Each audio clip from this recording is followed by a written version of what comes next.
Ross Coulthard has interviewed this man on News Nation, and in fact, that interview, Ross has mentioned this, will be aired on News Nation. They have a TV special called Hunting UFOs, the Crash Retrieval Whistleblower.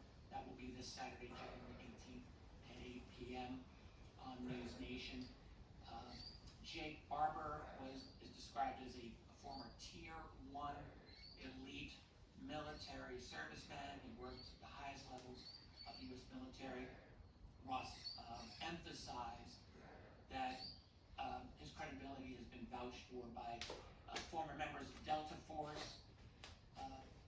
And however they checked his background, he is the real deal.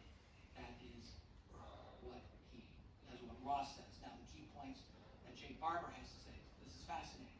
So, A, he stated he worked on a secret government UFO retrieval program, UAP, UFO. He said he was a helicopter pilot involved in retrieving these objects for the government.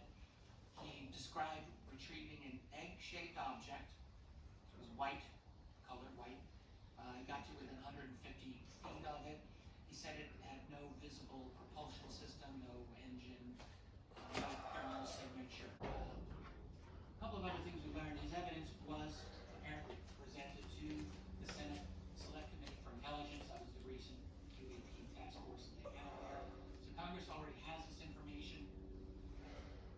And the other thing that Ross Coulthard indicated is that for the special that they're airing on Saturday, the 18th of January, right before the inauguration of President Donald Trump, they will not only have the full interview with Jake Barber, but there will be interviews with 3 additional military whistleblowers who will talk about their own knowledge of the program, their personal experiences working on similar operations as with Barber.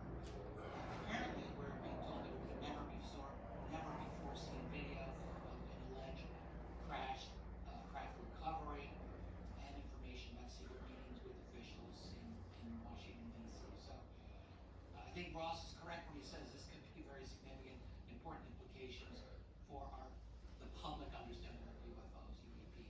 Yes, absolutely. I think that's quite right. So we will find more details about that soon enough. Just fascinating. The speed of these revelations and stating that now we have more information about this. So this is what Jeremy is saying. I would not dismiss that for a minute. We will, I think we're at a point now where these claims are coming out more and more. It's becoming difficult to ignore, it seems to me.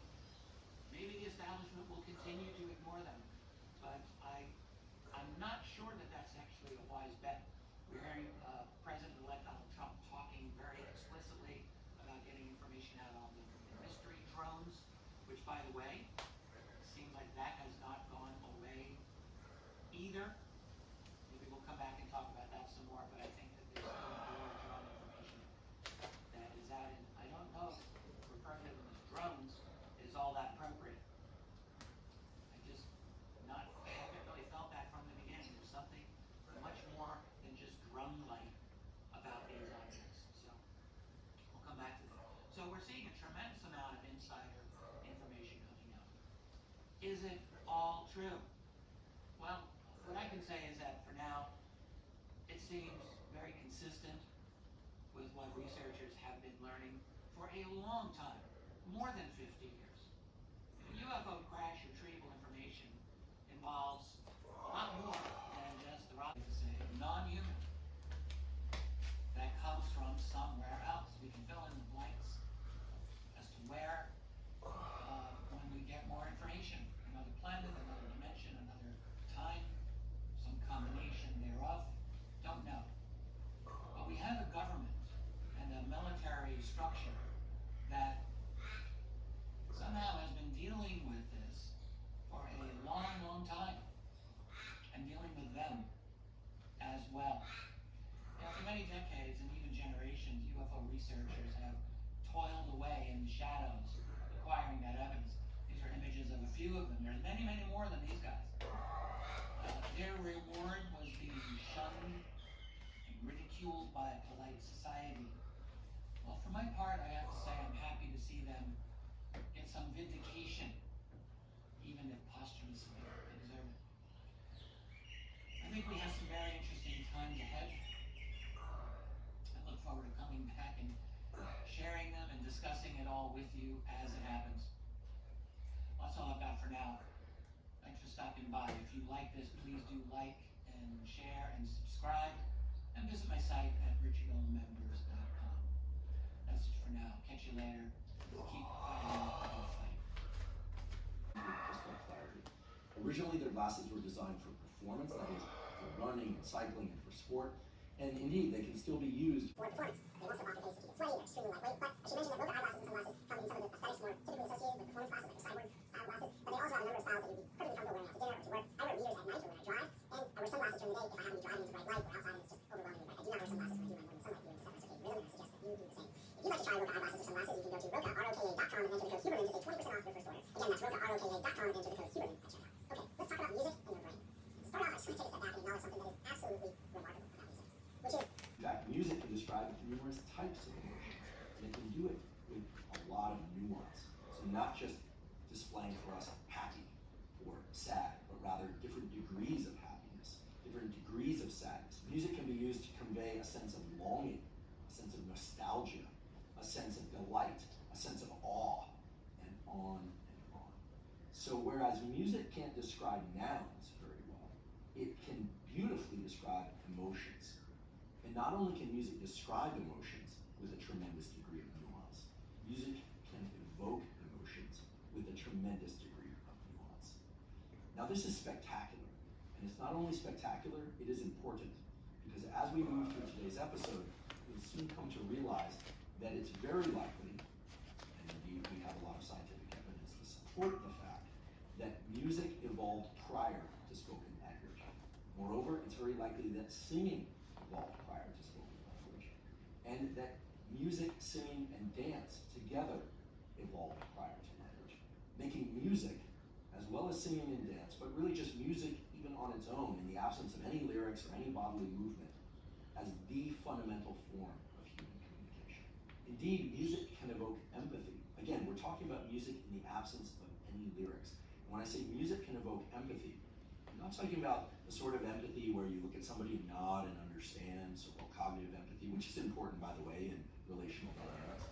Neurons in your brain, as well as the nerve cells in your body, can become activated by music in a way that the firing of those neurons, literally the frequency of those neural impulses, comes to match the frequency of the sounds that you're hearing in your outside environment. In other words, when you listen to music, not only is that music coming into your body through your sense organs, your hearing, but your body itself is an instrument playing that music from within.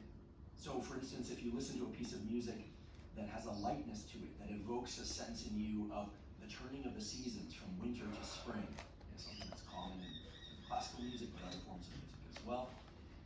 When you hear that music, indeed, it's coming in through your ears, but also the firing of the neurons in your brain and body responding to those particular frequencies of sound is such that your body itself is an instrument playing that sense of the turning of the seasons from winter to spring within you, which is why your body starts to feel lifted in some cases, or it starts to feel a lightness in some cases, and an entire set of emotions starts to be recruited that, at least for you, resemble the turning of the seasons from winter to spring. Now that may sound rather complex, but we're going to break that down. It's more and more frequent. What is the intent being implied? Well, we know from numerous studies, and you know from numerous movies that you've seen and heard, that that sort of low frequency drumming of increasing cadence as it approaches is implying the intent of aggression or war, or at least is implying that something serious is going to happen. Now contrast that with a different frequency of sound played at a higher cadence. Now, the second set of tones are far less clear in terms of what they mean, what their intent is, but if we contrast them with, let's just call them what their they're typically called the war drums, or the drums that convey a sense of aggressive intent. Doom, doom, doom. What we create then is a juxtaposition of two different emotional states in you, perhaps, or maybe you don't respond to those with any robust emotional shift, but we are conveying two separate or distinct sets of intent. Now, of course, spoken language can convey intent. I could say, for instance, I'm going to help you. How can I help you today? Or I could say, respond to that music in a particular way. Now,